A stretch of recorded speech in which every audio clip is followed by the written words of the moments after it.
भारत देश 78 ईयर्स हो गए, फिर भी हमारी महिलाओं को कुछ भी आज़ादी नहीं मिली है कि हम अगर पढ़ लिख करके इतना आगे बढ़ते भी है तो हम जहाँ काम करते हैं, जहाँ पर हम रोज़गार भी दिए जाते हैं, वहाँ पर हम सेफ नहीं हैं। तो हम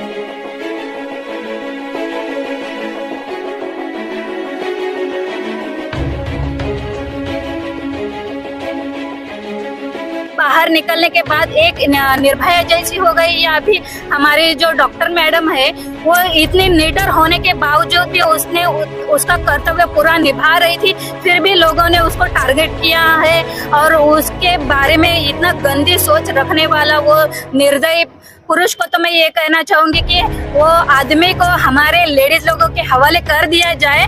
वो कोर्ट तो क्या सिर्फ फांसी देगी ना।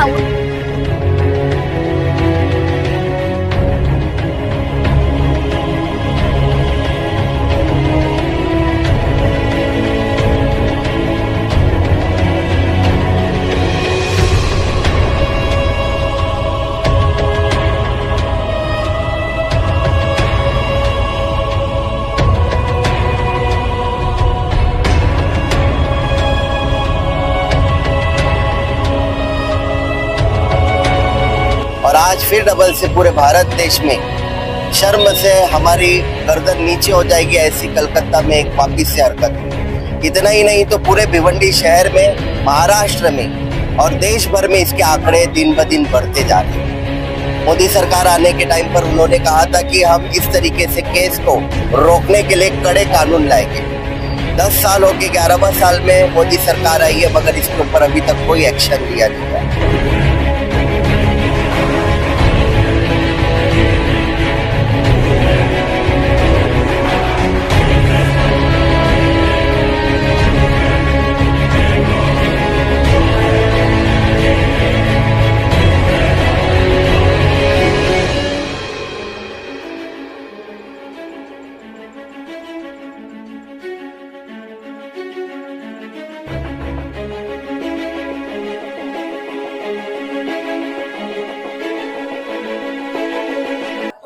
हमारे पूरे पालघर और ठाणे जिले में ये और हर तालुके में प्रोटेस्ट किया जा रहा है। पूरे भारत देश में हमारे प्रोटेस्ट किया जा रहा है कि महिलाएं अभी तक के अपना आजाद होकर के भारत देश 78 ईयर्स हो गए, फिर भी हमारी महिलाओं को कुछ भी आज़ादी नहीं मिली है कि हम अगर पढ़ लिख करके इतना आगे बढ़ते भी है तो हम जहाँ काम करते हैं, जहाँ पर हम रोजगार भी दिए जाते हैं, वहाँ पर हम सेफ नहीं है। तो हम सरकार से यही दावा करते हैं कि महिलाओं के प्रति, महिलाओं के लिए अभी तो कुछ करो,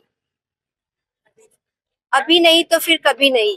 अब निर्भया केस में भी हमने देखा कि हर बार ऐसे ही होता है, ऐसे लाखों केसेस हमारे सामने, हमारे भारत देश के सामने आ चुके हैं, फिर भी सरकार इसको लेकर के इसको मद्देनजर नहीं रखती है, इसको इस तरीके से फेंक देती है जैसे ये कुछ इतना इम्पोर्टेंट नहीं है। तो हम चाहते हैं कि ये अभी जो गर्म मामला है इसको हम उठाएं, हमारी आवाज बनाएं। हर महिला का यही एक है कि वो आगे बढ़े। तो आगे बढ़े तो किस लिए बढ़े? आगे बढ़ने के बाद हमारे लिए आगे यही होता है कि रेप हो जाता है, या इस वजह से घर वाले भी परमिशन नहीं देते। हम चाहते हैं कि महिलाएं को आरक्षण मिले और उनको आगे बढ़ करके उनका साथ दे सरकार। कोलकाता में जो अभी मामला हुआ इसको लेकर आप किस तरह से इंसाफ की मांग? हम इंसाफ यही चाहते हैं जैसे बाहर देशों में होता है, जैसे कि सऊदी अरबिया हो गया और भी जैसे देश है जहाँ पर रेप के अगर केस अगर वहाँ पर होता है तो उनको डायरेक्टली फांसी दी जाती है, सजाए मौत होती है। तो हम भी हमारे भारत देश के संविधान से और हमारी देश की सरकार से यही एक मांग करते हैं कि जो रेप करते हैं उनको डायरेक्ट फांसी की सजा मिलनी चाहिए। जिजाऊ संस्था से जुड़े हुए हैं और अभी पूरे कोकण भाग में और पूरे महाराष्ट्र में हम लोग का जिजाऊ संस्था का जो ये कैंडल मार्च चल रहा है हमारे सामरे सर की ओर से। और मैं बोलना यही चाहूंगी कि बेटी पढ़ाओ बेटी बचाओ जो अपना ये चल रहा है, लेकिन बेटी पढ़ाते हुए हम लोग भूल जा रहे हैं कि हमारी ही बेटी के ऊपर हम लोग कितना अत्याचार कर रहे हैं।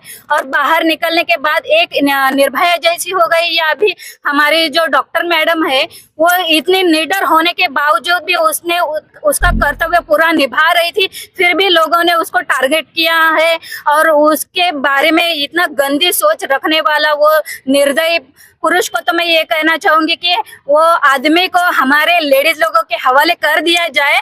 वो कोर्ट तो क्या सिर्फ फांसी देगी ना, उसके अलावा तो उसका कुछ नहीं होगा। उसका जो 5 मिनट का जो फांसी है वो उसको देके क्या फायदा है सर? उसको ऐसा दर्दनाक मौत दिया जाए कि समाज में और पूरा भारत देश में एक मिसाल कायम होना चाहिए कि और भी ऐसे सोचने वाले लोगों के रोंगटे खड़े होने चाहिए कि वो सोचते ही उनको ऐसा लगना चाहिए कि नहीं, वो किसी भाई की बहन है, किसी की बेटी है या मेरी बहन है, ऐसा सोच उनके अंदर निर्माण होना चाहिए। तो उसको सिर्फ फांसी देकर मामला रफा दफा नहीं करना चाहिए, उनको बड़े बाजार में लेके आके उनको जो वो तकलीफ वो लेडीज ने सहा है, हमारी बहन ने सहा है, आइंदा से वैसा तकलीफ किसी को भगवान न करे देना चाहिए। और उनको लेडीज लोगों के हवाले करके उसका पूरा जो है जो उसको दर्द मिला है, उसकी उंगली टूट गई, पैर पे पहुंचा है, पेट के ऊपर पता नहीं कहाँ कहाँ उसको जख्म हुए, उसने पूरे 40 मिनट तक उसको इतने जख्म दिए हैं, वो 40 मिनट को 40,000 मिनट तक उसको जख्म देना चाहिए।